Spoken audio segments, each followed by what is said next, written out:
Josh Chen took advantage of his rival's squabbling to take a decisive victory in Australia. But things will be completely switched around tonight because it's the first of all oval races for the season. Last season proved that these rounds could make or break a championship run and forces drivers to be versatile. We'll see if anyone has made inroads on their oval chops as we get ready to watch round 2 of the PRL Indy Pro 2000 series. And you'll see it all live here on the Global SimRacing Channel and the iRacing Esports Network. Hi, I'm Joe Peak, and with me in the booth is DJ Clark. Behind the scenes is our director, Sean Crackers Ambrose, and he's using cameras provided by Dougie Beard. Phoenix International Raceway has played host to open wheel racing for many, many years now, but its current state is not what it once was. With today's race taking place on the old format, let's head to our track guide to see what's different.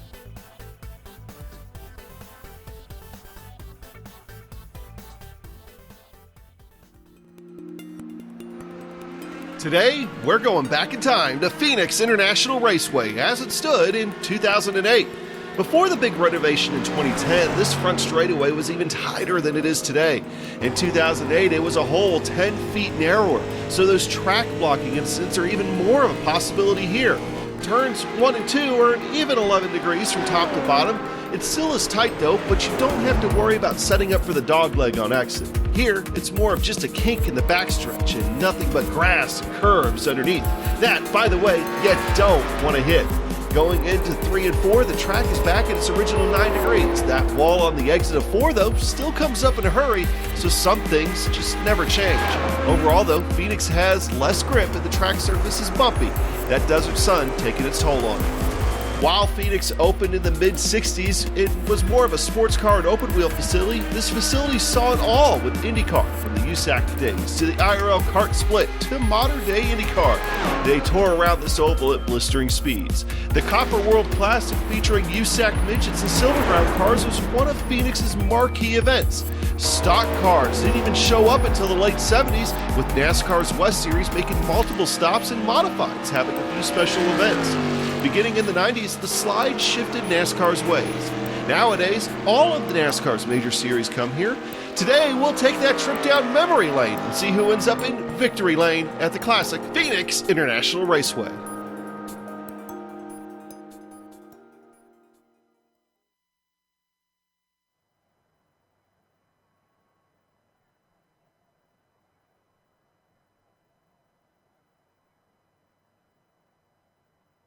There you see a little bit about the old version of Phoenix International Raceway. But DJ, what's it going to be like when we throw the Indy Pro 2000s into the mix?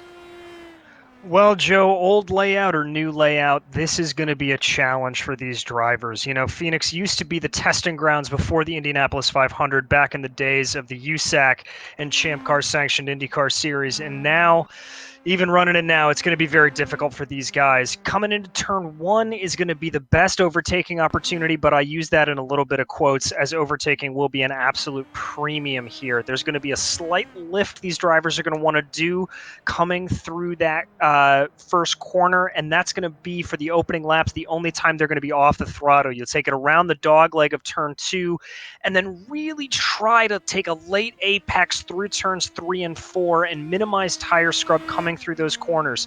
As the tires start to wear off, though, coming through turns 3 and 4 is going to be the danger zone. That's where we're going to see a lot of these guys slipping and sliding, and sadly, more than likely, a lot of spins like we saw last year. So don't be surprised if we see the yellow coming out more than once today. Hopefully we'll get enough time to get some good green flag action in. But before we get to that, today's broadcast is proudly sponsored by ButtKicker. ButtKicker products add an incredible immersion and realism to any game. Feel every nuance and truly put yourself in the driver's seat. Check them out at thebutkicker.com. If you would like to advertise with us, like ButtKicker has, GSRC offers a wealth of options to help you get your branding seen on a platform with over 1 million monthly impressions. If your organization is looking for a global audience to advertise with, look no further than GSRC. Follow the link in the description below to learn more. Let's take a look at the championship. They have 2 different championships that will be running this time. Starting out with the pro drivers. Josh Chen, of course, with his win, is leading Declan Eady. That's about a point back to David Serrois with Alex Gaillon and David Rodriguez rounding out the top 10. Of course, the AM driver standings, Owen McLaughlin is up at the top of that, ahead of David Peterson, Cristelli. Then you've got Gore and Richards in the top 5 after the first round. They also have a teams championship. DJ, you mind running us through that real quick? I'd love to. As you can see there, Lavaway Motorsport led by David Sarra and Alex Goyan taking on that first place. But just behind them, 1 point back, RSR Esport in third, Blown Tranny Racing, followed by Team Talent, 23 points back, and Beagle Vision Racing sitting in 5th place, 26 points back. And for today's race, as we mentioned, we are in round 2. Now, it's going to be a little bit different lengthwise. It is 100 laps first, or if they reach 55 minutes before they get to those 100 laps, then the race is called at those 55 minutes. It's an open setup series, so drivers will want to definitely talk to their teams if they don't have experience setting it up for an oval to see what they can do there. And there are some penalties that they accrue, as well as some bonus points that are available to our drivers. Now, speaking of our drivers, qualifying is just finished, so let's go through our starting order for today with Austin Espedy on the pole, taking that bonus point away from our championship leader, Josh Chin, who starts second next to him. Andreas Eich will be in P3 with David Rodriguez in 4th. David Serrois starts P5 and Olivier Legault in the 6th position. Anders Arhaus managed to put it in 7th with Alex Gaillon in P8. Aaron Roos was good enough for 9th, and Declan Eady, despite his second, only qualified 10th this time. In 11th, the first of those AM drivers, Owen McLaughlin. Outside of him is going to be Kevin Santana. Behind them on row 7, James Stacy and Jimmy Hume. In row 8, coming in 15th, is going to be Michael Broomhead, followed by Paul Wildridge, then Andre Millette and Dave Peterson, In row 10, in the 19th position, is going to be Louis Zambelli, and outside of him, Adam Wright in P20.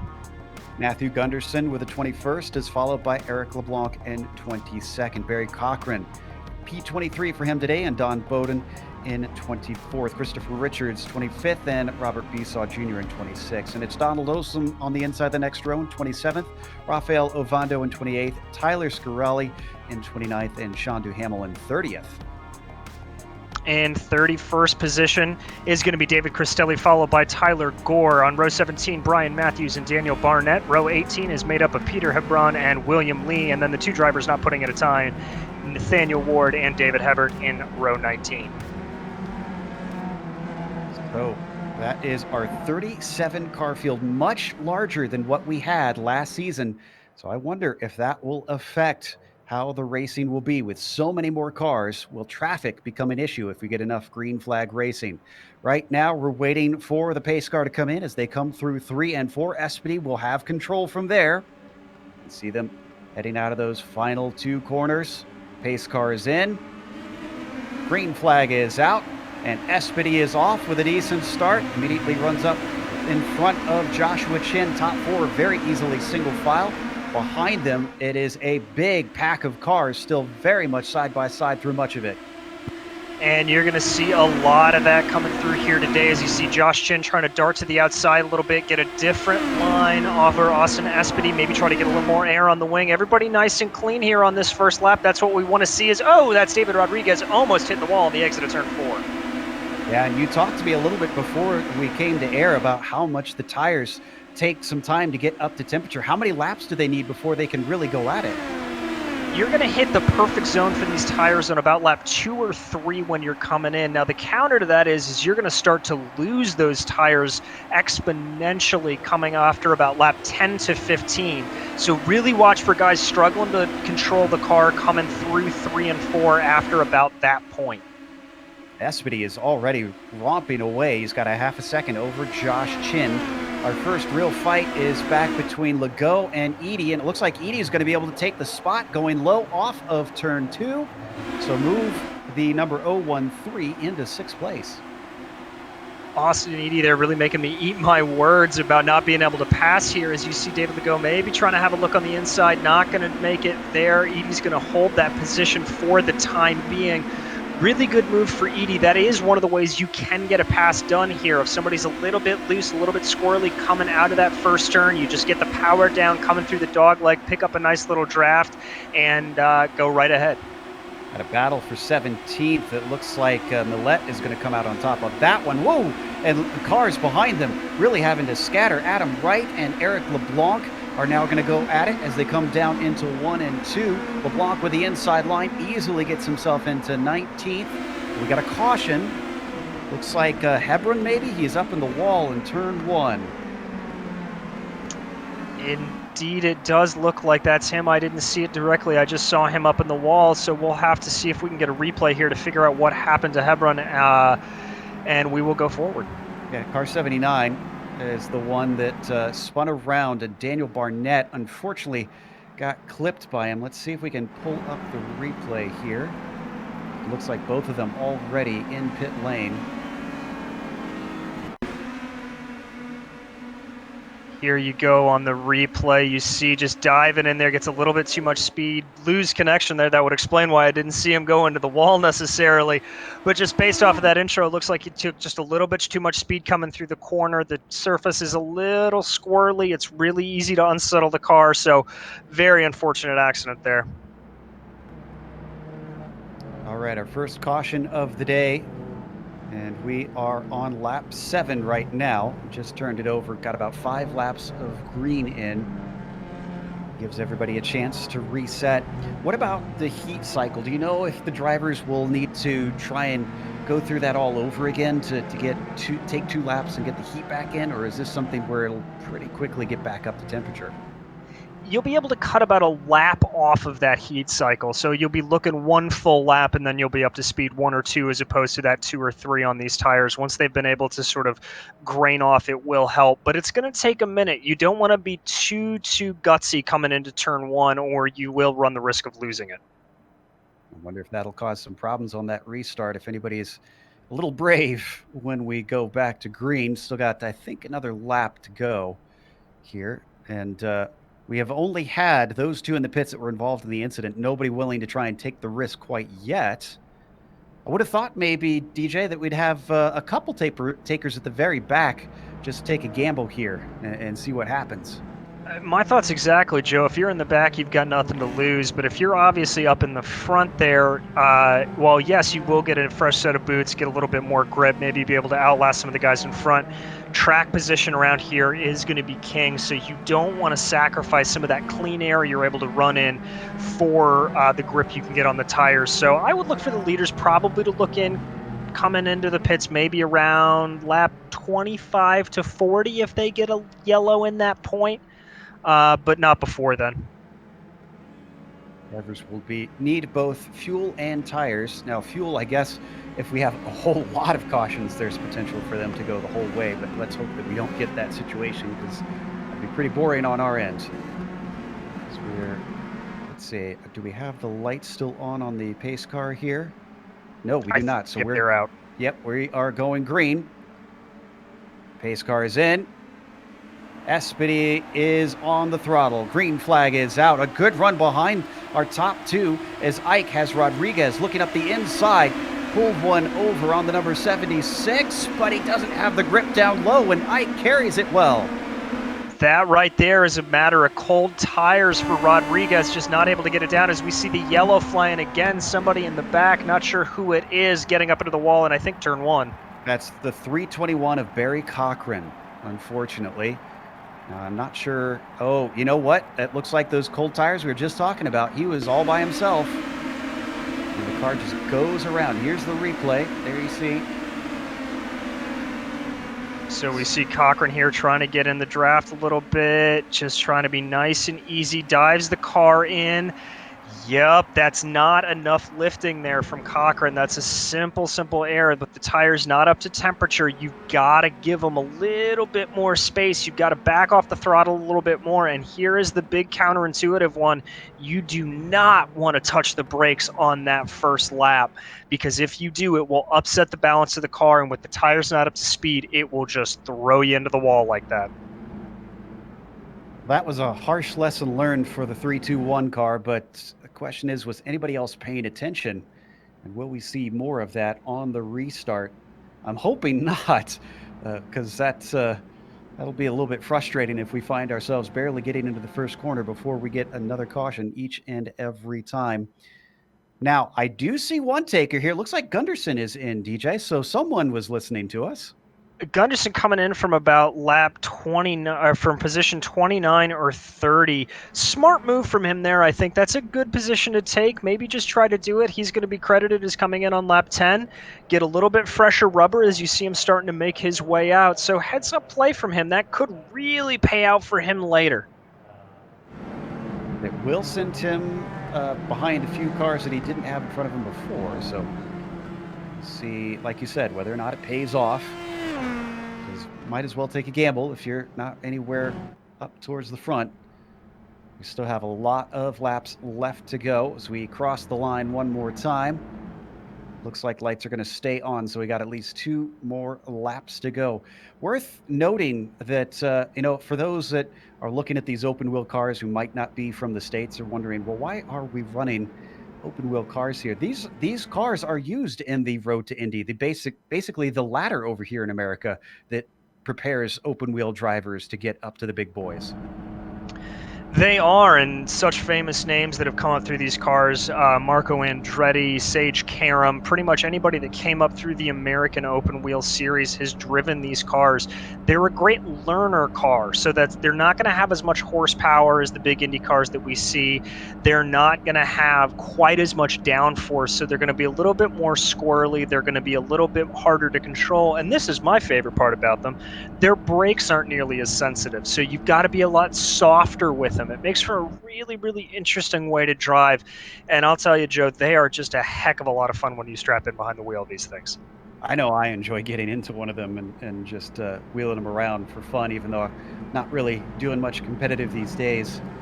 Fun story about it. Before this version of it, the PM18, because they've had a few different chassis of these, the USF 2000 series from a number of years ago. I think I was at Mid-Ohio in 2013. Got to see a very young Matthew Brabham race one of the USF 2000 version of these things. Got sent to the back in qualifying because of a small technical infringement. He drove from the very back of the field to second place at Mid-Ohio, which is not an easy place to pass. No, it's not, and you can see, I can imagine there with a name like Brabham, you've got to kind of have that built into your nature, so kudos to him. I remember hearing about that race. Yeah, as soon as I heard the name, the expectations were high, and he delivered for sure. Lights are off on the pace car once again. Third start of the day, second restart of the day. We'll get going on lap 14 out of what is hopefully going to be 100. Green flag is out. Espides led every lap of the way. Last time we saw a battle between Ike and Rodriguez, and it's going the exact same way. You can see them too wide down into the first corner, and it ends the same way once again. Yeah, Andreas Ike just really able to carry that momentum around the outside, and that's also going to help him as the race goes along. If he's able to run a little bit higher there, that's going to reduce his tire wear. As you see here, we start this second lap behind them. That's Edie and Syrah going side by side down the main straight. Great little battle here for P5 as a yellow comes out again. Ooh, this one in turn 3 and 4. Richards in the 49. I see Zambelli off course. Ooh, we got a number of cars that are stopped. William Lee, I think, was a separate incident. And that's Edie and Arhus, it looks like, up in front. I think Edie tried to put on the brakes to slow down going into turn 1 after the yellow had been thrown, and just absolutely losing it and collecting Arhus along the way. Heartbreak there. So this is a bizarre incident in general. Here's with Edie losing control. Oh, yeah, wow, and some hard hits there. Now, Zambelli and Richards spun independently of each other at the exact same time in the same corner. Both of them went up into the outside wall, and then unfortunately they just caused a chain reaction as other drivers took avoidance. Besaw Jr. was involved. Cristelli was involved in it. That caused more cars to have to scatter, it looks like. I mentioned William Lee had to spin to take avoidance action. He thankfully didn't hit anything. So there was literally about 3 or 4 different incidents that happened at the same time for completely different reasons. Frankly, bizarre series of events there, seeing everything that happening on it. And I think, honestly, the biggest thing to come out of that is Declan Edie's crash up in the front. If you remember from the point standings, he was second behind Josh Chin coming into this race, and now it looks like his race is effectively going to be over, as I believe that's going to be terminal damage on his car. Yeah, they've got no spare car waiting in the pits, no free repair. So if you get damage, you've either got to come in and wait a long time and hope that it handles okay, which on an oval, that is always a big risk, or you just have to call it a night. So a lot more drivers are in. Now, I think a good chunk of these are for damage repairs. Our house, you mentioned, he's in there. I see Roof's in. Now, I'm not sure if Roof's hit anything. Oh, maybe he did because he just disappeared. He retired from this race. So that is Roof's now gone.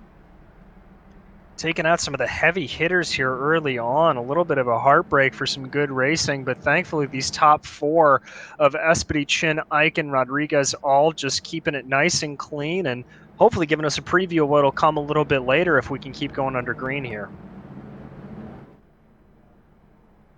So Gunderson is now a lap down. Now, is he going to get this one back? Actually, I don't think we have a lucky dog in this series. I believe there are no waiver rounds. I'll double check on that.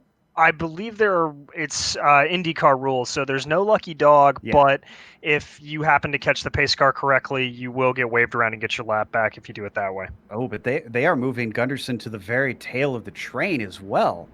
My goodness. So not only has he lost a lap, but he's going to have a whole bunch. No, it's 2 laps. He's 2 laps down, and he'll have a whole bunch of cars in front of him. This is not going to be a fun day from here on out for Matthew. No, that is a one-way ticket to not having a good day for Gunderson there. A little bit of a heartbreak. He was running pretty good last week, and so we'll have to see what happens. See if the lights go off here. Edie getting on the radio, apologizing, admitting his error on that last caution. Lights are out on the pace car, so we're going to go racing. We had those 5 good laps, and then suddenly we haven't been able to complete one more since we had our first caution. We're already up to lap 19. We're on caution number 3. I guess the upside of all this is they don't have to worry about the tires overheating because it's been 100+ degrees Fahrenheit here today. Although it's gone down since the practice, mercifully. It was at 111 at one point. You can see it's 104 with a little bit of a slight wind from the east. Yeah, that wind's going to help a little bit, but ultimately around Phoenix, it's desert heat. It's just hot however you cut it, and that 104-degree track temperature, not going to go real great on these tires.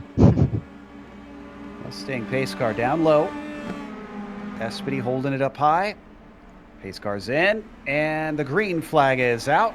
Espedy accelerates away, and it looks like Ike has finally learned his lesson. He finally gets away decently from Rodriguez behind him, and in fact is already on top of Joshua Chin. So he starts to fall back out of the first corner. Got a big fracas happening in the mid-pack as a lot of cars are side by side around 12th or so. Oh, and they just made contact back there. Guyon gets shoved up into the outside wall. That's the number 808 car. It might have been a light enough hit that he could still get back in this race. I'm not sure. It doesn't look like he has any major wheel damage or anything like that, and I was watching that as they came into this corner. You can see him here. It looks like Guyon just gets a little bit of a bad start coming out of there. Oh, some major net code there it looks like for Guyon. I do not think they were anywhere near actually touching, just ghost contact for him there. Come back live. Guyon's still out, so he seems to feel confident enough. In fact, he hasn't even come into the pits to get the car looked at, which, frankly, I would have done at this point. Maybe the pits have not been open yet. I certainly wouldn't want to try and stay out since he's already at the back of the field. And, yeah, there he goes. Okay, he's ducking into pit lane. So he is going to have it looked at. Yeah, smart move from Guyon to go in and get that checked out. There is nothing more terrifying in the world than coming out on an oval and not knowing how your car is going to perform. I know I've run a couple of races here at Phoenix where you just make slight contact with the wall, just brush it. Yellow comes out, you haven't had a chance to go up to speed, and then you come back out at speed and you suddenly realize that damages your suspension and you're 5 miles an hour down on everybody else, and it is the most powerless and terrifying feeling in the world. A lot of accidents so far. Let's give a quick shout to those we've lost from the race already. Daniel Barnett has DNF'd. Declan Eady. Nathaniel Ward is gone, unfortunately. We've had a few that are sitting in pit lane for lengthy repairs, so doubtful that they will return, or if they do, it will be many laps down. That includes Barry Cochran, Christopher Richards, Louis Sambelli. I see Anders Arhaus, who's been sitting in there for a long time. Guyon is in for repairs right now, but he's yet to go a lap down. Let's see if he can get back out in time, because he's got a few more seconds before that pace car gets to him. Not sure if he's going to make it out. No, it looks like he's still getting some repairs, so that hit a little bit harder than we thought it originally was for a guy on there. This was not meant to be. Someone is coming out of the pits. Oh, Barry Cochran, who I was just talking about. 11 minutes of repairs, 13 laps down, and he's going to try it anyways. So the 3-2-1, not going to give up on it. Glad to see him at least keep at it. But it's going to be a very lonely race at the back of the field for him. Unfortunately, lights are still on the pace car. Our order up at the top is still Espedy leading Chin, Ike, Rodriguez, and Serrois, our top 5. And you saw on that last restart, Andreas Ike starting to get a little bit of a run on Joshua Chin there, but having to back out of it coming out of turn 1. That's not uncommon. Yes, these cars don't have a whole lot of downforce on them, but the aero wash still can hit you, and especially where the confines are so tight like this, Ike just had to back out of it a little bit. You've got to time it absolutely perfectly to get that run going into turn 3, like we saw Rodriguez able to pull off earlier in the race. All right, now we've got the lights out. So as we come through, I know that there are some who really do like how Phoenix is now, but I have to be honest. I miss the old backstretch just because it was so unique in racing with that flat kink that drivers had to go through. Now, whether or not it made good racing is a whole nother debate entirely. As we come around, everybody stacking up as high as they can go. Espedy waiting, pace car dives on in, green flag waves, and Austin Espedy once again leads the way down to turn 1. Not as good of a jump for Ike this time, but he holds off Rodriguez from attempting a move. As they swing through turn 1, how much have people learned how to handle these cold tires now? Well, it looks like they're getting a little bit racy behind, but those top 4, as you see there, I think that was maybe Broomhead diving down to the inside in the back. Really, really late gutsy move there from him. Yeah, there is quite a bit of racing going on. Oh, and we do have a caution. I'm looking to see, I think David Hebert in the 16. Looks like he caught someone else in it too. Oh, he got tipped by, by Matthew Gunderson, who was not in a race for position with him, I don't believe. As you can see it coming through here, that's Gunderson diving down the inside, just trying to find some space there. Once again, as we said, 2 laps down, and you just see the 2 of them running into the back of him there. Gunderson, gotta say that's a little bit of a rookie mistake from him, a little bit clumsy. And you may have seen another car spinning. That was Guyon, of all people. He's back out. He's only 1 lap down. He didn't hit anything. So I guess maybe all of his bad luck got used up, and the 808 car is able to continue without any further damage. I think there he just wanted to test out his ballet skills, see if he could do a nice little pirouette.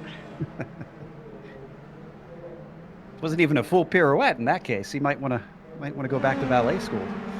Well, that's why he's got to practice. Yeah, exactly. There you go. I like that. My goodness.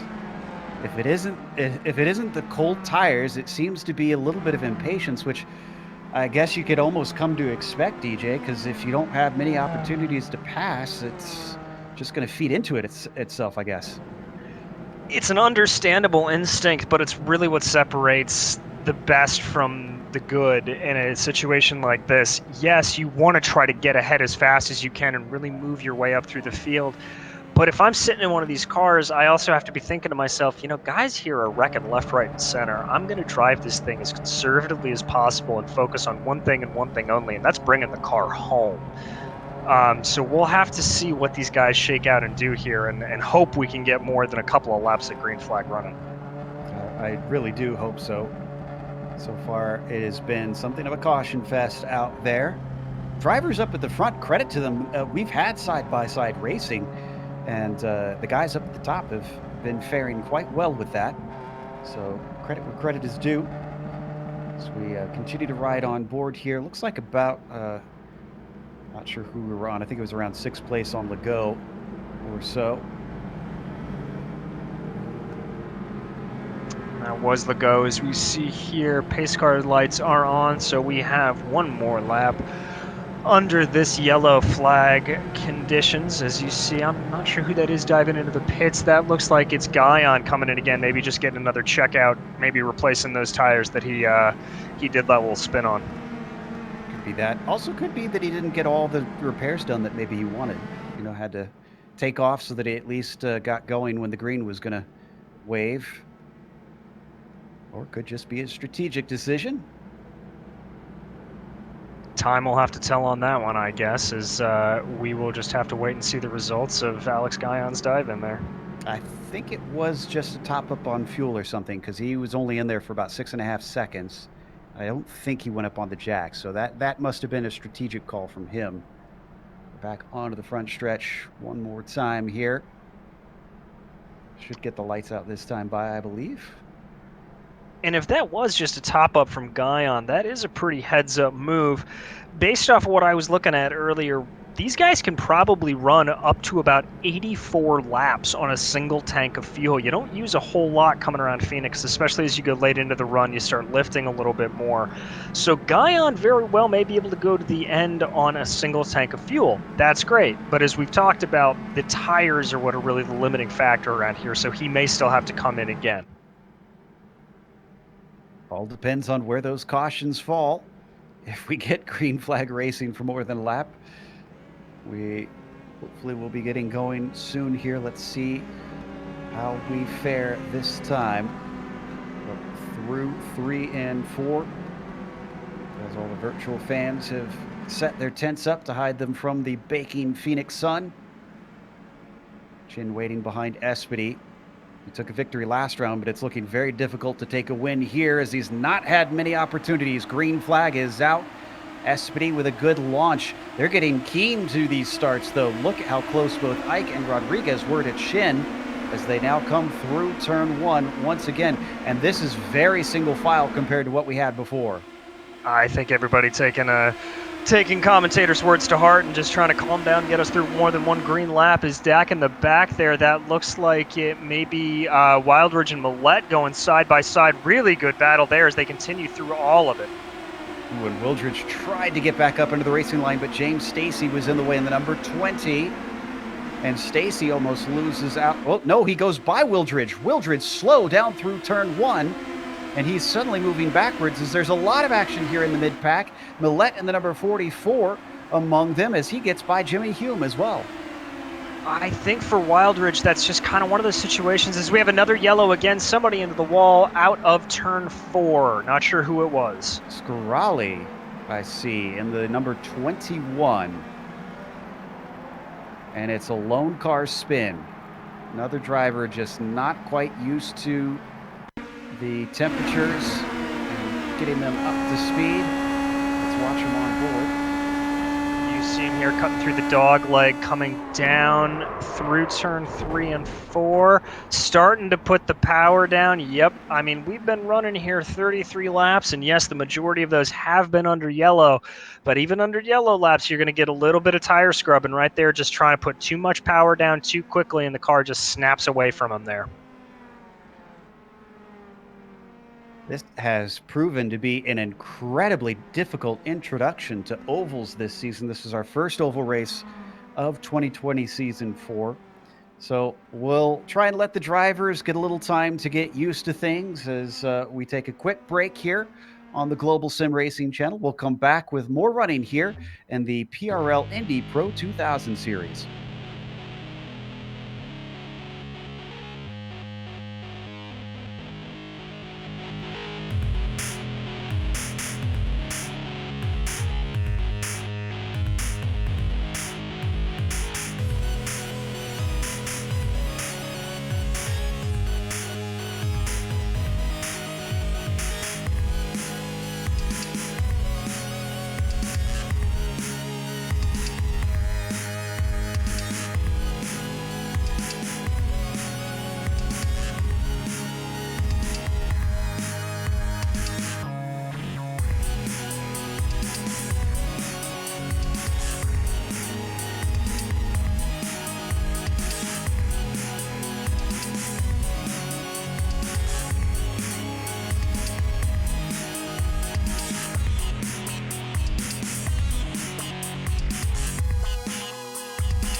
Welcome back to Phoenix International Raceway. Hopefully you were able to grab yourself a snack, grab a drink, and get back to enjoying the racing here for the PRL Indy Pro 2000 Series.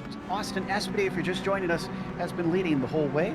Josh Chin is starting in second today with Andreas Eich in P3. We've had a lot of cautions, but we're seeing the clouds come over and cool things down. Will that improve things? We'll find out because the green flag is out, and it's a good jump from Espedy.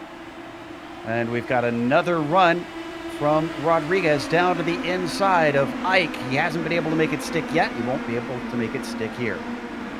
But kudos to Rodriguez just keeping to try that line. It may work one of these days for him. And really, you can see him there coming into 3 and 4, taking a different line there, trying to take an earlier apex, trying to make something work. As we look up front, Josh Chin maybe making a move at the lead here. Up to the high side, Josh Chin doesn't have anything the long way around, and he backs down from Espedy.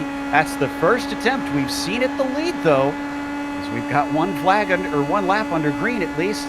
Behind them, both Eich and Rodriguez falling back a little bit, and then you got a huge gap you can see behind them to Sirwa, Legault, and Millet. Oh, and there goes try. Chin down to the inside. I think he may have it here. Caught Espedy sleeping, but no, Espedy's going to be able to get the power down, coming back and just get it by before a yellow comes out for a spinning car in front of him. That is the luckiest move I have seen from Espedy all day. That was our house in the number 10 who spun on his own out of the first and second corners. I think he caught the apron on this one. Let's see if we can pull up a replay. I think you're right about that, Joe. It looks like he just got it and lost it. As you can see there, Espedy, Eich, Chin, and Rodriguez spinning by as we go on board here. You see him come down. Yep, Joe, you called it perfectly. Got onto the apron, unsettled the car, tried to get the power down and spun it.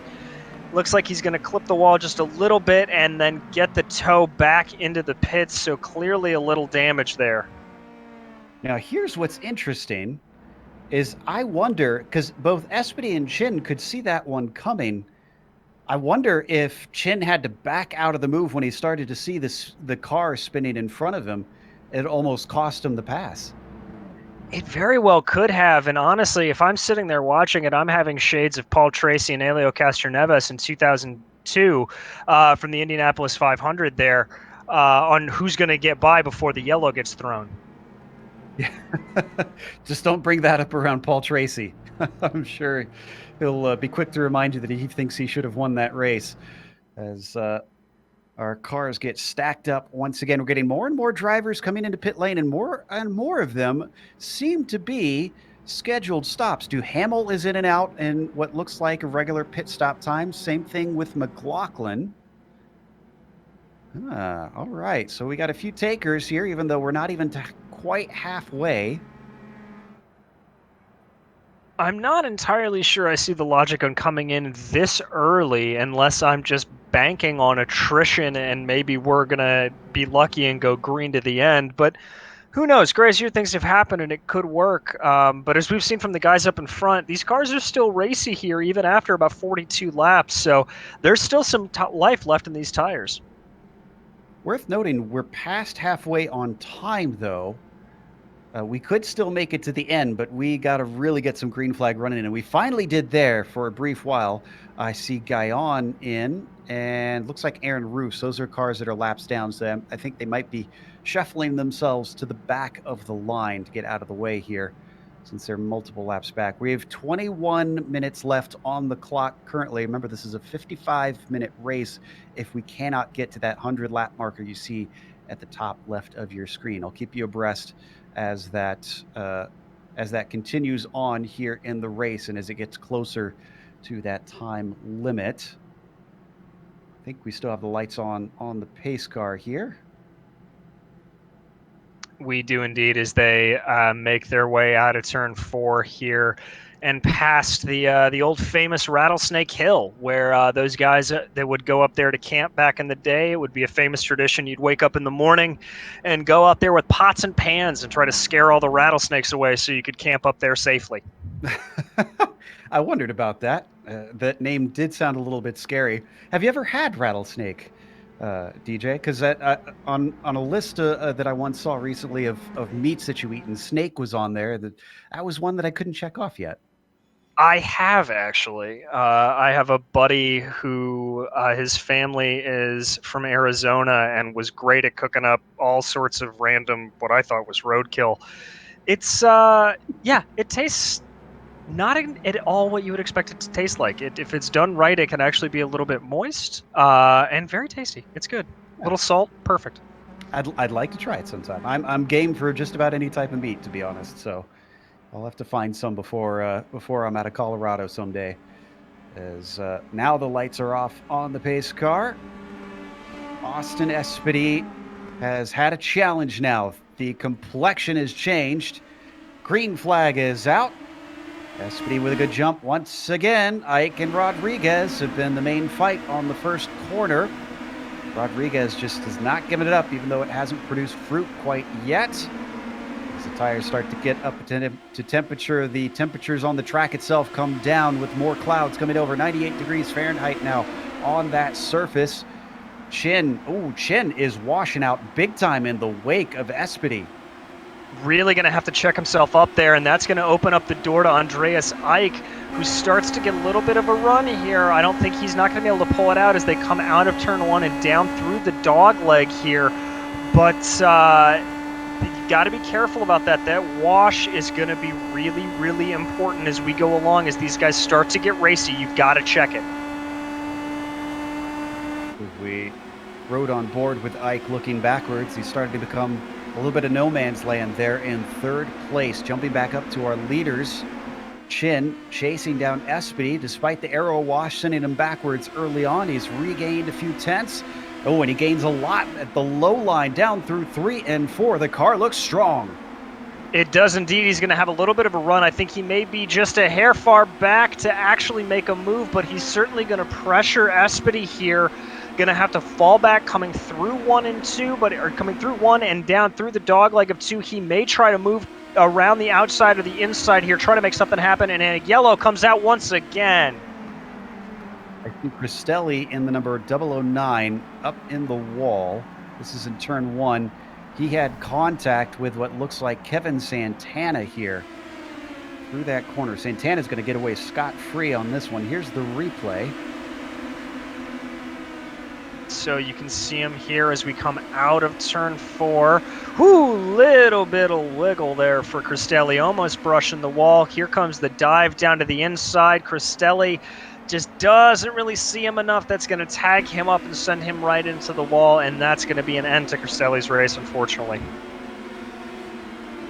I'm sure he will be incredibly unhappy about that one. It was a hard hit to the outside wall. That car being sent in at full speed. All right. And even though you may not get up to a whole lot of speed here at Phoenix, those walls do hurt. I remember very vividly Alexander Rossi's first accident in an Indy car was at this track, and a very similar incident. He just kind of spun on his own and pancaked the wall, and I remember him getting out of the car and going, "Oh, so that's what that feels like. I don't want to do that again." Yeah, I can't imagine what it's like coming over and racing ovals for the first time with the European series that he came up in before he made the switch over here. We do have... go ahead. Go ahead. I was just going to say the best thing I saw that Andretti Autosport did right after he came over is they had a video of him getting into a car, a Honda obviously, on the right-hand side, and then getting out and getting it on the left-hand side, and it just said, "Welcome back to America, Alexander." Nicely done. So, I wonder, I teased at it and hoped that we wouldn't see that as the case. Can guys like Espedy and Chin go this whole race without a stop? Honestly, I'm not sure. Espedy's going to be using full fuel this entire time. Yes, you are going to be backing off a little bit coming through the corners. Chin's going to be able to take a little bit of advantage of the draft. if I'm looking at anybody to pull it off at this point, I think it may be Andreas Eick, who hasn't been that aggressive and has just kind of been laying back. That said, with what we were looking at, 84 laps was the give or take, and the way this is going, I think we're going to be right around that point. So, Joe, you may be right. This may be a no-stopper if we're lucky. I don't know if lucky's the word I would be thinking of necessarily, but 15 minutes left to go on the clock. So it's coming down to it. That's less than a third of the race to go. Let's see. So if we did another third, 75, yeah. If we're less than 75 laps, that would easily be within the range for these cars, I believe. I give you kudos there because you did the math. I could not. I was trying to do that very quickly and couldn't come up with it. It's not necessarily the right math. It's math, but don't bank on that. So we've had a few more retirements. Barnett and Zambelli, we mentioned out. Edie, our house, has retired. Cristelli, with his hit, is gone for the day. A lot of drivers who took their repairs are back and running. Hebert's one of them. Cochran, we saw return to the circuit. Christopher Richards, after about 10 and a half minutes, is out there once again. Same thing with the number 21 of Scarali. For those following the AM Championship, Paul Wildridge right now is our highest placed AM driver. He sits in 9th place. Nice job, Paul. Let's see if he can gain any more before this race is over, because the pace car is now in one more time, and Espedy is out and along. Green flag is out. Seeing a repeat one more time. I think Rodriguez needs to try something different here. Maybe try the high side next time. See if that does anything for him. Doesn't work this time. Oh, but look at Josh Chin. Josh Chin with a great run down the backstretch. Austin Espedy is a sitting duck. No place to defend. And through for the first time this race, Chin has the lead. Amazing move there from Chin, but it is not over yet, as here comes Austin Espedy back on the inside. No, he's going to hold off there and not go for the hero move as they go through 1 and 2. And so Josh Chin is going to get credited for leading his first lap here at Phoenix. Wow, great stuff from Josh Chin, looking for win number 2 out of 2 races.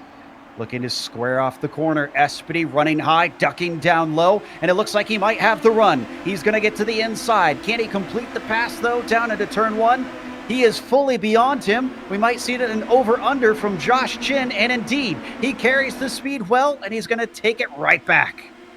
But they're going to go side by side into 3, and Chin's going to have the advantage there. He is going to have it, and I think we may see a very similar repeat to what we saw in the last lap. Espedy lining back up in the draft down the main straight. He's going to try to dive it to the inside. No, he is going to hold off and wait, take a little bit of a wider line, see what he can do, and watch Andreas Eick here creeping up in the background. He's only a couple of car lengths back as Espedy getting another run coming down into 3. He's going to dive it in, and it looks like he's going to have the preferred line as a yellow comes out again with, I don't think Espedy is going to get credit for leading there. That's going to go to Chin. It was the 413 of Donald Olson who had the accident. He was racing side by side with the 488 of Ovando. He made a little wheel-to-wheel contact, unfortunately. Ovando kept going. Olson found himself with a trip to the barriers. As you see it here, they're coming down a little bit of a different part of the track, but same kind of incident as we saw with Cristelli there. Just gets caught up in those open wheels. Olson doesn't look like he made a whole lot of contact there outside of that little push that sent him around, so he may be able to get back going as there you see him on the track. Yeah, I don't think he touched the wall at all. I think he made it out basically. Oh, well, he is coming in, so he's going to try and get some repairs, so hopefully that little touch didn't hurt his suspension, but otherwise he stayed away from the blue walls, so that should limit the majority of the damage. I think we may have a new nickname for Donald Olson here and start calling him Danny Sullivan after a spin like that. He's got to win a race first before that happens. So 413 takes some tires, gets it back going, and hopefully we'll be able to reset mentally after a scare like that. Boy, that was tight between Espedy and Chin. I wish I could see it. It takes some research. We could eventually figure it out, but I'd love to see exactly where that caution happened, because they were right within a hair's width of each other. And then suddenly the yellow came out. I could have sworn that Espedy was in front of him at the time. I think he was, but I don't know the exact rules in terms of where iRacing declares and anything like that. So my imagination would be that Chin just had the line on him, but Espedy clearly showing that he's not afraid of this and he is willing to fight back for this position. Both of these drivers very evenly matched with one another. So as we close in here with about 10 minutes to go here on the clock, coming past lap 59, we're in for a heck of a run to the end here. Now, in the IndyCar, they often talk about using your tools. There's the weight jacker and things like that that drivers can use to try and affect the handling at certain points in the race. Is there anything like that? Because I was a bit shocked to see them racing side by side so easily when it looked very difficult earlier on. There is absolutely nothing. You can adjust the brake bias in these cars, and that is about it. I believe that you may be able to make slight wing adjustments when you come into the pits, but that is about it. This is really and truly just driver skill on display between these two. Wow, well, that makes it all the more impressive. We are down to 9 minutes left to go, by the way. I'm pretty certain at this point we will not see the 100 lap end to this race. It'll probably be a timed race at this point. We still have 18 cars that have not visited pit lane. Really kind of amazing statistic there. I mean, not surprising once we've run under all this yellow, but I can't remember the last race that I've seen that wasn't supposed to be a quick little Formula 2 sprint race that I haven't seen a pit stop. So you see something new every day. Will we see a new winner, though? Will Espedy be able to put Chin down? What about Andreas Eich? You mentioned him in the last battle. My lights are off, by the way. He obviously wants them to fight more because that'll give him more pace, allow him to get involved in the battle, maybe sneak under both of them and steal a win. As we are now on his nose cam, watching ahead. Let's see what this start looks like from his perspective here. As they all ride right up by the wall. Pace car down low. The iRacing Mustang sends it into pit lane. Green flag is out. Joshua Chin on the loud pedal. Decent start from Eich, but not from Espedy as he falls away from Chin. Eich there looked like he had a little bit of momentum coming out of one, but had to back off of it. That may put him in the clutches of Rodriguez there. You can see closing on. And here comes Espedy as this field is going to ebb and flow a little bit. Rodriguez there trying to dive, trying to find something. They're going to spread out, be a little bit even, a little bit normal as we start here on lap 62. First fight we've got is between Sirwa and Millette. This is back for 5th position. Millette's been looking very good since this restart happened and has been climbing all over the gearbox. In fact, he's going to the high side as Sirwa covers him off, but he can't carry the speed down by the yellow line. And look at that. Andre in the 44 takes it with a power move. Joe, we've seen some good racing out of the leaders today, but I'll tell you what, that's the best move I've seen all week out of a driver. Amazing sense of where to put the car and just getting the power down out of that final corner. Great move from Millette. Behind them, it's starting to stack up. Another high side move from Jimmy Hume over James Stacy. That's going to get the double aught into 8th position. Things slicing and dicing back here. Paul Wildridge down to the inside of James Stacy looking for P8, but can't quite take it. Wildridge there, once again, as you mentioned, the highest placed AM driver, but that mistime mood is going to put him right in the clutches of Peterson here, as you can see them closing up, and that's Broomhead behind him as this AM battle. That's 1, 2, 3 right there on your screen for the top AM driver. The AM podium have found one another. Wildridge down a position into 10th now. You can see Espedy just set the fastest lap. Ooh, and so that was a little bit of a late move from Peterson, maybe to cover off Broomhead. Broomhead's still going to get the inside down into 3 and 4. As they come off the corner, he can't carry the speed, and it looks like Peterson's going to deny him. Side-by-side racing to the extreme there, and heads up as we've got another that's yellow Ike. coming out. That's Ike. That's our third-place driver. Oh, he nearly got hit by traffic, too. I think everybody avoided the number 76. This might have been with lap traffic.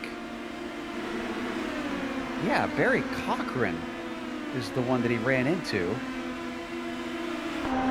See him there taking a wider line. That is a different line than you take. That just pushes him up the track. Cochran not recognizing where he is on the track, leaving Ike absolutely no room. Ike just going over that rear wheel and ending that race for him. Absolute heartbreak for Andreas Ike. Ooh, and Ike tried to drive it back to the pits, but the car was too damaged. He actually caused the leaders to check up because they didn't want to run into him as he spun. They've already been picked up by the pace car. We've got 4.5 minutes left to go. This is, I imagine, going to be our last restart. After that, it should either finish under a caution or we'll get the checkered flag on a timed race roughly in the realm of what looks like about 75 laps or so. It'll be one or the other, and as we've already established, I can't do the math well enough on that to figure it out, so I will leave that one to your judgment, Joe. That's a dangerous game to play. I'm telling you right now.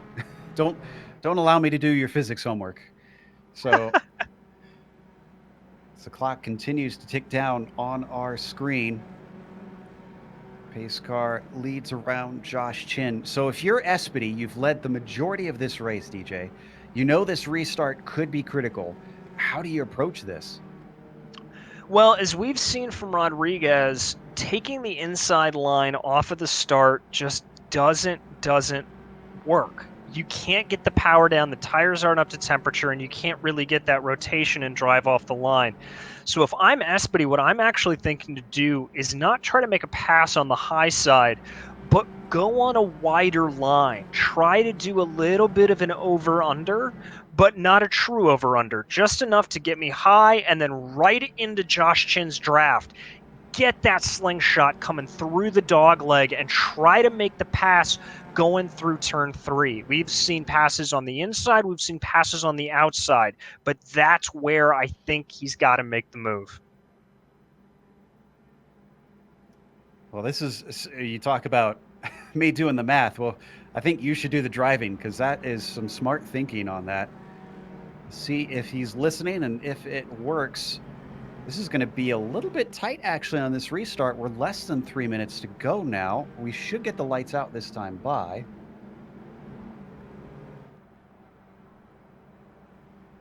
We'll have to see what he can do and what the iRacing gods will allow us to do. It's I hope we can go green here because this will be a fantastic end. Yeah, at times it can get a little bit wonky here when it's a timed oval race.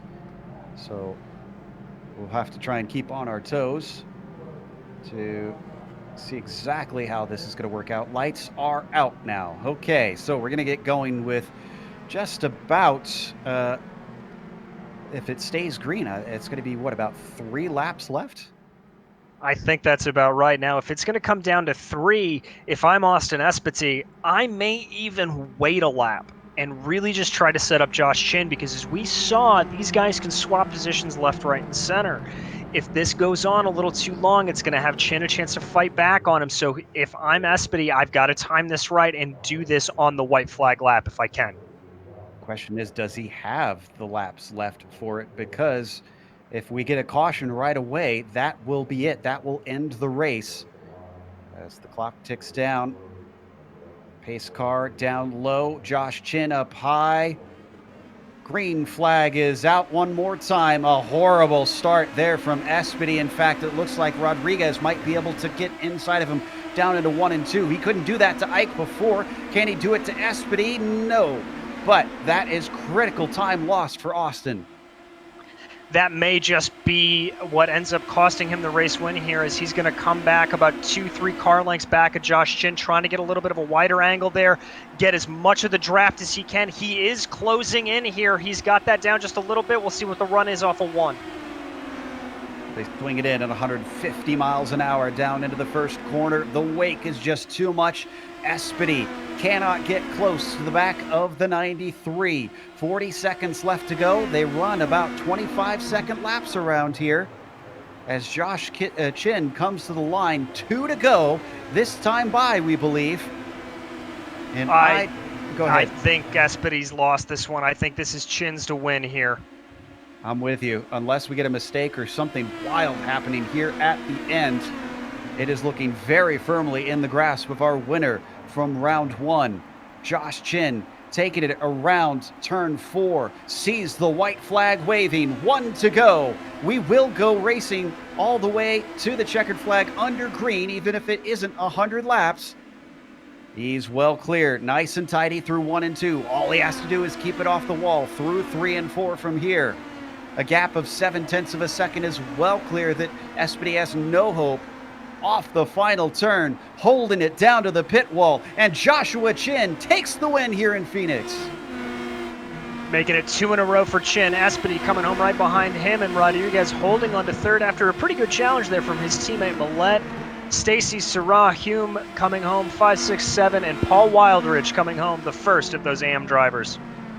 Highest driver to finish with a pit stop, McLaughlin in 17th. So that pit strategy did not work out. Let's take a quick break here on the Global Sim Racing Channel. We'll come back with the unofficial results as well as driver standings. Stick around because on screen you can see all the upcoming races here on GSRC.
Welcome back to Phoenix International Raceway. The win today was taken by the same man that won last week, Joshua Chin, but he had to work a little bit for it. Austin Espedy was in front of him for much of it. Chin stayed close and then pounced when he thought he had the opportunity. And after a little bit of back and forth, he just did not relinquish the lead back in the end. So Espedy settles for second, Rodriguez with a third. And how about this? Millette from 17th to 4th. We didn't cover that a whole lot, if at all. So credit to him. David Sirois with a 5th place was followed by James Stacy in 6th. Olivier Legault in 7th, and Jimmy Hume, in 8th. Paul Wildridge finished 9th. LeBlanc with another one who climbed up a long ways from 22nd to 10th. Coming home in 11th place is going to be the second of those AND drivers, Michael Broomhead, followed by Dave Peterson in 12th. Don Bowden in 13th and Adam Wright in 14th. Rafael Ovando in 15th. Followed by Tyler Gore in 16th, and the former points leader in the AM category, Owen McLaughlin, the highest placed driver to make one of those pit stops. 18th, Brian Matthews. 19th, Sean DeHamel, and 20th place is going to be Donald Olson. 21st went to Robert Besaw Jr., second car, 1 lap down with Guyon. Following him in 22nd, William Lee in 23rd, and Matthew Gunderson in 24th. These are all drivers who got into trouble, unfortunately. Gunderson 3 laps down, Kevin Santana in P25, Roofs in 26th, and Ward in 27th. Ike and Hebron 8 laps down each, 28th and 29th, and then from there on out is pretty much all DNFs all the way down. We've got Joshua Chin ready to talk to us once again. And we have to ask, Josh, you kind of sat behind our leader for much of this race, and then suddenly the battling just erupted up front. Were you waiting patiently for the right time, or were you genuinely stuck behind him for the majority of that race? The first 5, 6 restarts, I was definitely stuck behind him, and then after that, kind of started figuring out more and more. And as the car loosened up with the track getting cooler, kind of figured out what I could do and where, and didn't really get the opportunity until I finally actually had the shot to pass him. So it was definitely a lot of just waiting and trying and seeing what was going on. Did you pick up any tricks or tips on those restarts watching Espedy take off in front of you? Because you had plenty of cautions, unfortunately, to kind of watch and see what he was doing. Yeah, a lot of it was figuring out what lines he was running and kind of getting out of his dirty air. The first 3 to 4 laps was really bad with the cold tires. You kind of would get stuck there and you can't get out of it and can't move up. You'd have to run a different line to try and make up some of the speed difference. Even running high in 3 and 4 would actually get something done. And I got lucky on the restart that he left the inside open and I was able to take it. Well, it's going to be another oval, but very different layout with it heading over to Gateway. Did you learn anything from this one to make it a three-peat? Yeah, I think we learned a little bit more setup wise. John made a great setup tonight. Qualifying was a little bit closer than we anticipated it being. The race set was really, really good. We, swept 1, 2, 3, and I think we would have had a 1, 2, 3 with Andreas up there, and unfortunately he got taken out coming through some lap traffic. So, um, I think next week Andrew will be back, and all 4 of us will hopefully be up there in the top 4 and duking it out among ourselves again. Yep, disappointing that Andreas was running high for much of the time and just didn't capitalize on it in the end. Congratulations on a victory, and hopefully we'll get to talk to you some more this season. Thank you guys. That was Josh Shin, our winner. As Austin Espedy is now with DJ Clark, ready to talk about his second place finish. Austin, you led most of that race. I was pulling for you. I thought you had it. Josh just able to sort of pip you there. How was it out there, man? When we had the green flag laps, it was a lot of fun. Once the tires got up to temperature, you were actually able to race quite well. And we had that one short green flag run where Josh was able to sneak by me there, and I just couldn't quite keep up with him later on when the tires didn't get warm enough. It looked like it was a lot of sort of sitting back and waiting. We were trying to figure out, what you were going to do on those last couple of laps going in there. Was it just a matter of too much to close in, or was it a bad start on that last restart? What happened? It was a mix of everything. I had a bad restart, then the track got colder and the cold tires, and Josh was able just to inch his way further and further away, and we just didn't have enough laps for me to reel him back in once the tires finally got up to temperature on the white flag. Gotcha. Well, we're headed to Gateway next. Obviously, it's still an oval, wildly different, but you think you're going to be able to lead from the front again? I think so. John HD over at Team Talent builds rocket ships every oval, so I'm very confident going into Gateway. Well, Austin, fantastic, and I can certainly speak for all of us at GSRC that we hope you're able to put on a show like you did on those couple of laps, because that was a whole heck of a lot of fun to watch. Thank you, guys. That was Austin Espedy, second place finisher, with David Rodriguez rounding out the podium. David, my father always used to say, I'd rather be lucky than good. Is that a sentiment that kind of sums up this podium for you? Yeah, I would say so. I mean, Andres Ike was definitely should have deserved the third place finish. It was just unfortunate what happened to him. So We saw you kept diving in down into turn one on those restarts, and you'd get inside of him, but it never seemed to produce the position. Did you ever think about trying a different move there at the start, or were you content just to keep sticking your nose in? first, I mean, the first few times I tried, but it just wouldn't stick because of like the cold tires. So I mean, it wouldn't. I couldn't hold it, and I was afraid of washing up and hitting him. So, and then after that, uh, yeah, he just wouldn't give me the outside, and I think he knew that, like that he could hold the outside, so he just wouldn't give it to me. Had to be frustrating. Well, uh, is this one of your best performances on the ovals in this series, or do you consider yourself pretty comfortable on the circle tracks? Yeah, I consider myself pretty comfortable on the oval on the oval side, I run a lot of Indy cars also. So Well, certainly showed today, running up within the top 5 all day long. Again, congratulations on a podium.